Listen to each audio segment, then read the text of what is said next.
अंधकार से जब हम निकल जाते हैं तो रोमियो 12:2 में परमेश्वर का वचन के अनुसार चलते हैं। परमेश्वर का वचन कहता है सतर्क रहो, इस संसार के सदृश्य ना बनो, परंतु तुम्हारे बुद्धि के नए हो जाने से, यदि हम प्रभु में आ जाते हैं, अंधकार से जब हम निकल जाते हैं तो हमारा बुद्धि नया हो जाता है कि नहीं। नशा पान नहीं करो, गंदी बोली ना बोलो, गलत ना करो, 17 पत्नी ना रखो, किसी की पत्नियों को लालची ना करो, झूठी गवाही ना दो, तो हम नए बन जाते हैं।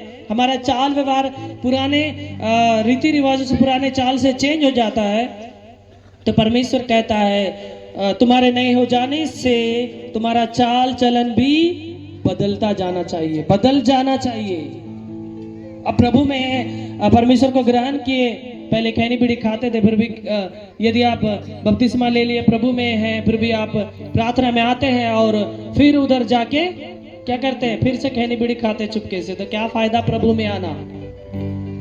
यदि आप व्यभिचार में थे, पहले प्रभु में आए, फिर भी आप व्यभिचार कर रहे हैं, तो फिर क्या फायदा प्रभु में आया हुआ। आप झूठी गवाही दे रहे हैं कोर्ट कचहरी में पैसा ले लेके, और होटल का जो मटन चिकन को दबा रहे हैं, जो घूस में खिलाया जा रहा है, तो क्या फायदा। तुम फिर पुरानी चीजों को ना दोहराओ, जिससे तुम परमेश्वर के भली और भौतिक सिद्ध इच्छा अनुभव से मालूम करते रहो। अब बोलेंगे हम मसीह में हैं, खूब प्रार्थना करते हैं, लंबी चौड़ी, परमेश्वर कहाँ दे रहा है। घर बनाना चाह रहे, बेटा बेटी ब्याह कराना चाह रहे, कहाँ हो रहा है, गाड़ी घोड़ा कहाँ ले पा रहे। मेन कारण है आप प्रभु में आए, नया हो जाने के बावजूद आपका चाल पुराना है। जैसे कि गांव समाज में कहावत में क्या बोलता है, जो चीज को हम थूक दिए उसको चाटेंगे नहीं। मगर आप यदि प्रभु में नए हैं, चाल चलन यदि नया है, तो आप चेंज हो गए हैं, फिर भी आप वैसा दोहरा रहे हैं, तो आप उसी थूका को चाट रहे हैं, उसी गंदगी को चाट रहे हैं। तो परमेश्वर गंदगी में रहेगा कभी? परमेश्वर कभी सुनेगा?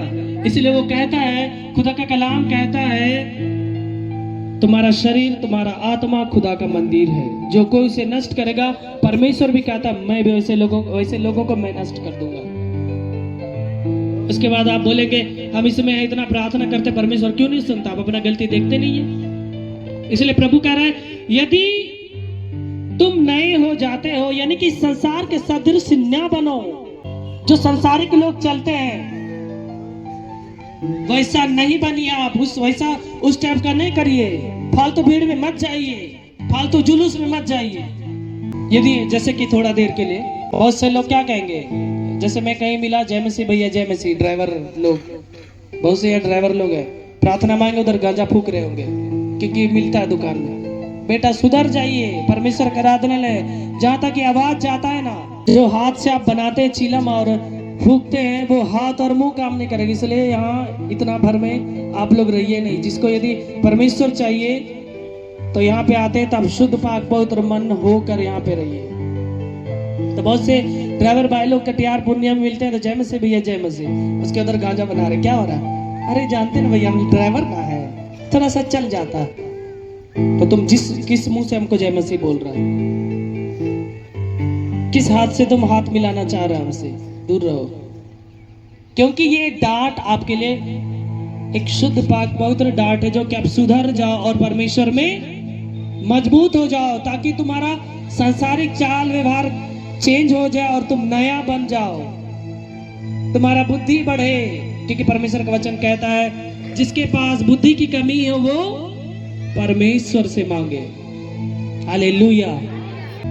यदि आप अभी भी पुराने चाल में हैं तो आप बैर करते हैं, आप दूसरों को दुखी रखते, विधर्म का काम करते, आप व्यभिचार में भी पड़ते हैं, आप विरोधी बनते एक दूसरे का, आपको दया नहीं आती है, आप अभी अविश्वासी हैं, झगड़ा करते हैं, कठोर दिल वाले हैं आप। कोई फायदा नहीं। यदि इतना चीज आपके जीवन में पाया जाता, अभी भी ऊपर मन से प्रभु का नाम लेते हैं, तो आप मसीह नहीं है। आप अभी भी नए नहीं हुए, आपका पुराना अभी भी चल रहा है, आप संसारिक के सादृश्य ही है, आप संसारिक के अनुसार ही चल रहे हैं। मैं बहुत से लोगों को मैं देखा क्रिसमस नाइट में कटिहार में 24 तारीख को, बहुत से लोग, जैसे वहाँ पे एक महिमा गान होता है 11 बजे लगभग, बहुत से लोग पटाखा फोड़ रहे, कोई अपना खुशी, तो बहुत से लोग शैतानी चाल वाले लोग, उधर कब्रिस्तान था, इंग्लिश का ये सील टूट रहा है भैया। इंग्लिश जो क्या बोलते हैं उसको, इंग्लिश शराब जो होता है, फटाफट उधर सील तोड़ रहे हैं, डाल रहे हैं, और ऐसे चल भी कब्रिस्तान के तरफ। डर भी नहीं है, शर्म भी नहीं है कि परमेश्वर का एक बर्थडे को लोग मना रहे हैं। सुधर जाए और परमेश्वर के अनुसार जीवन को बिताए। सुबह में जब प्रार्थना हो रहा था बच्चे के लिए, दोनों मियाँ बीबी सामने आए, तो मैं बोला कितना दिन, 3 सप्ताह हो गया, खैनी खाता है, दारू पीता है, और आ गया उम्मीद के साथ कि मैं मेरे लिए परमेश्वर का दास प्रार्थना कर दे और बच्चा हो जाए। हमारा परमेश्वर लालची परमेश्वर नहीं है कि तुम जैसे भी रहो मैं दे देता हूँ, बाद में तुम बदले मुर्गा मसाला दे देना, पाठा खस्सी दे देना। हमारा परमेश्वर दिल को देखता है। हालेलुया। ये परमेश्वर के आराधना में जब बैठते हैं आपका जीवन चेंजिंग होता है, आप नए हो जाते हैं। तो आपके नए हो जाने से पुराना चीज को छोड़ दीजिए। कितना अच्छा वचन है। परमेश्वर इस वचन के द्वारा आप सबों को आशीष दे। परमेश्वर का वचन कहता है तू अपने परमेश्वर से, अपने खुदा से, अपने ईश्वर से, कहा गया कि सारे मन से, यानी कि पूरी तरह मन से और अपने सारे प्राण से, है ना, और अपनी सारी बुद्धि से और अपनी सारी ताकत से, शक्ति से प्रेम करना। ऐसा कोई करते इस संसार में? नहीं करते।